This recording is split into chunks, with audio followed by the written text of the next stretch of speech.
શ્યામ કુમારના નમસ્કાર. આજના વિડીયોમાં આપનું સ્વાગત છે. તો ચાલો દરરોજની જેમ આજે પણ મેળવીએ ઉપયોગી જાણકારી, પણ ચેનલને સબસ્ક્રાઇબ કરવાનું ભૂલતા નહીં. ભૂખ સ્વાભાવિક છે. જો વ્યક્તિ સમયસર જમતી નથી અથવા મોડી ખાય છે તો તેને ભૂખ લાગે છે. સામાન્ય રીતે વ્યક્તિ દિવસમાં 3 વખત ખાય છે, અને તે ભોજન દરમિયાન 2 વાર નાસ્તા તરીકે કંઈક ખાઓ. પરંતુ ઘણીવાર એવું જોવા મળે છે કે વ્યક્તિને અકાળે અથવા વારંવાર ભૂખ લાગે છે. આવું ક્યારેક કરવું ઠીક છે, પરંતુ જો તે નિયમિત અથવા વારંવાર થતું હોય તો તેની પાછળ ગંભીર કારણો હોઈ શકે છે. વારંવાર ભૂખ લાગવાના કારણો. આહારશાસ્ત્રીઓના મતે, જો તમે ઓછું ખાશો તો તમને વારંવાર ભૂખ લાગી શકે છે. ભોજન સમયે ઓછું ખાવાથી તમારા શરીરના લેક્ટિન અને સેરોટોનિનના સ્તરમાં ખલેલ પહોંચે છે.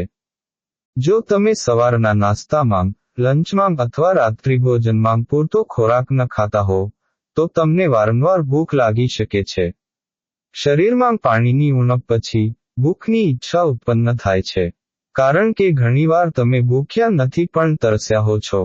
પરંતુ આપણું મગજ મૂંઝવણમાં આવે છે અને ભૂખ માટે તરસ ભૂલે છે. આવી સ્થિતિમાં પૂરતા પ્રમાણમાં પાણી પીવું જરૂરી છે. અપૂરતી ઊંઘ પણ ભૂખ વધારી શકે છે. અપૂરતી ઊંઘ ગ્રેલિન અને લેક્ટિન જેવા ઘણા હોર્મોન્સને ખલેલ પહોંચાડે છે અને અકાળે ભૂખ તરફ દોરી જાય છે. તેથી સારી ઊંઘ લેવી જરૂરી છે.